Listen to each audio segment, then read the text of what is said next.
had the opportunity to glance through The Australian today, and a few stories jumped out at me.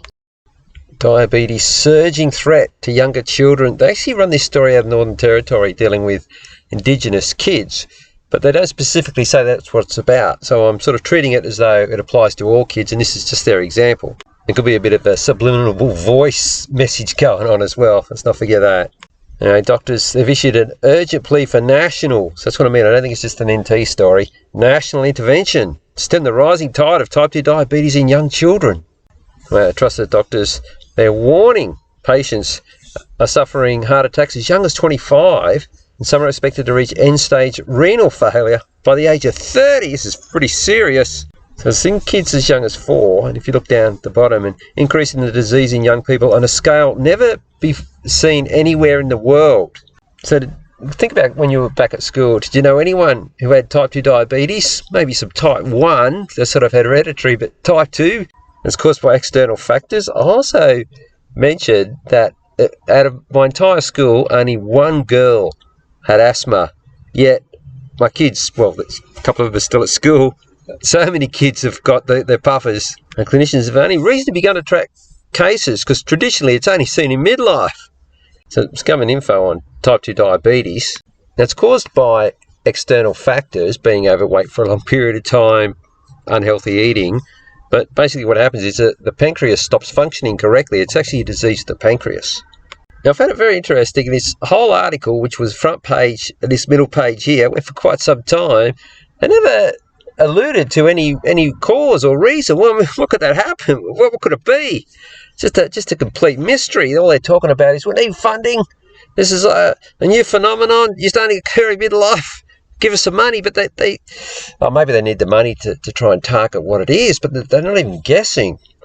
Okay, so that's it for this story. Now, completely different story. This has no connection to the one before. You can see at the top I've got story different. All right, just different topic on the safe and effective. It's apparently very rare. Possible side effect is acute pancreatitis. This is a medical article, US government website back in April 2021. Here's another one, safe and effective. This article's from September 2022. Again, acute pancreatitis. You have to wonder, apparently, well, they meant to aspirate before they inject into the upper arm, and we got told that's where it was going to stay, but find out later it sort of ends up in all parts of the body. So maybe that explains how it's from the upper arm down to organs, which the pancreas is. It's an organ. So it's still related, these lipid nanoparticles, because that's what the whole COVID vaccines are based on. That's a platform, mRNA. They actually used, prior to COVID-19 vaccines, the particles themselves are used to deliver brain medicines. So these particles, they can breach the blood-brain barrier. Apparently really hard to get through. But these nanoparticles, due to their small size and ability to dodge, looks like some kind of system in there that will normally stop them, but they are very good at getting to all parts of the body. I just want to reiterate, make it very clear, this different story has got nothing to do with the first story about kids getting type 2 diabetes in, surging numbers. Surging. And it was urgent. Now, I found this article quite interesting as well. Family violence dissuade divorce property splits. Okay, well, that sounds a bit ominous. Seems like yet another intrusion into family breakups. So there's family violence to be an important factor. Important factor. So not just, we might have a look at it. This is very important. And it's for the first time that's going to be introduced into legislation. So federal courts and family courts, they take family violence very seriously, as they should. The definition in the Family Law Act describes it as violent behaviour by a person. That's like black eyes, broken bones, bruising, etc. I walked into a door. Yeah, righto. Sometimes requiring medical intervention. It happens. Got to put a stop to it. But what's the nexus to dividing up property? I mean, you get put before a magistrate, you go to jail if you cause someone some physical harm. Now they're linking it to the property. I mean, is that meant to be a deterrent?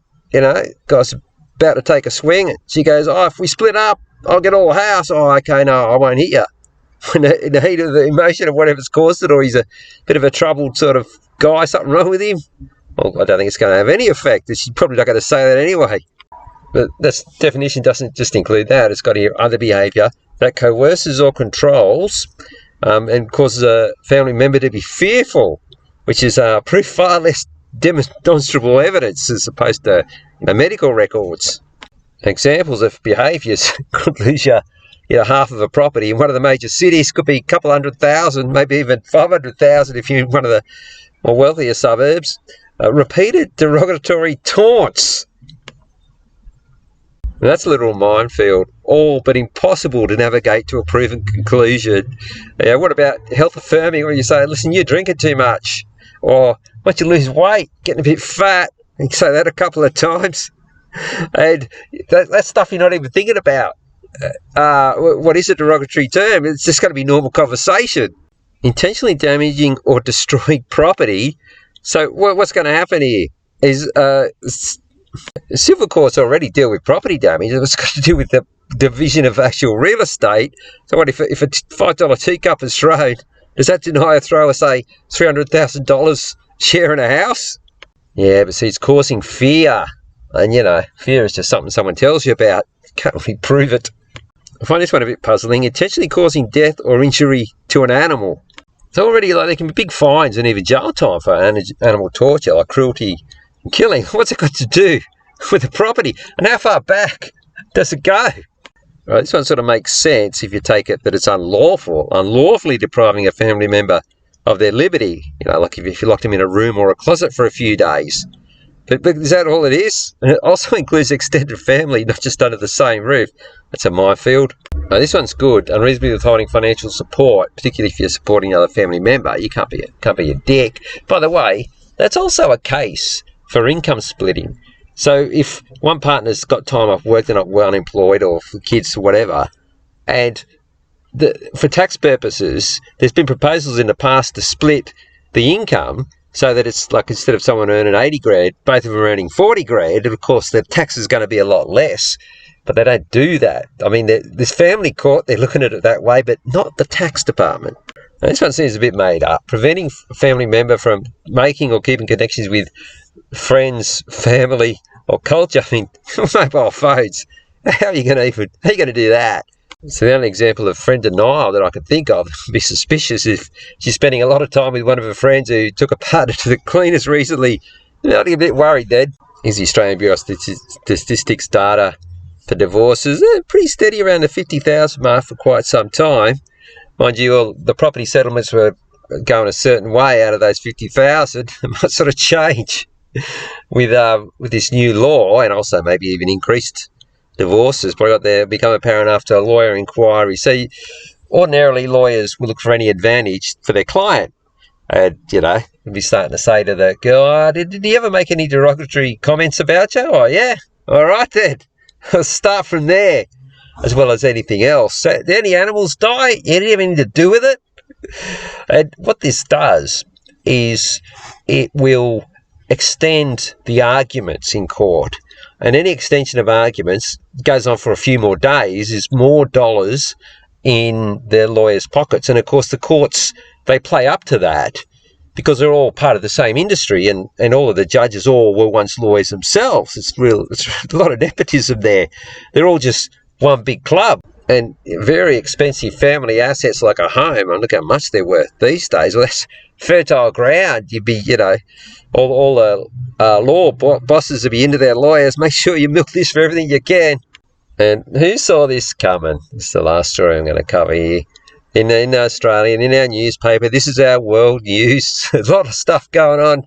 The comedy star Brand accused of rape, sexual assault and abuse. And I know people coming to my channel know exactly what this is about. Of course, the court's gone out worldwide. And here in Australia, you've got the lockstep legacy media with hysterical reports. There's Nine, Today Show, ABC. Oh, this is the big one. Similar to what they're doing to Trump. Julian Assange. Remember they set him up with some Swedish girls, made some accusation from years before. And he's going, hang on, who were they again? That's the same as Russell Brand. He's always been promiscuous. He's never hidden the fact that he always chased skirt.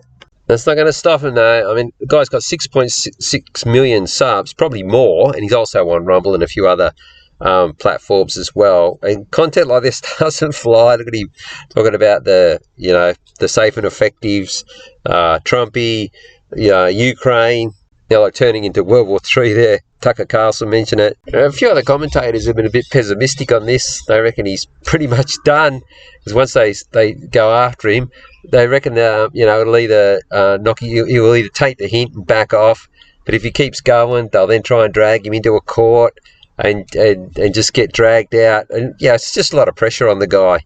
Now, I think he's genuine, but I could be wrong, because some people are saying that he's playing along with it. He's been built up to 6 million subs, and he knew that this was all covered. This was all part of a bigger script, which I'll put up a video on Stansbury Research. When you listen to this guest that Danielle had on, you can really see how deep and tangled they get and how many layers they throw on top of it to really try and make sense of it. So maybe Russell Brand could be part of the problem, and this is a warning to anyone else.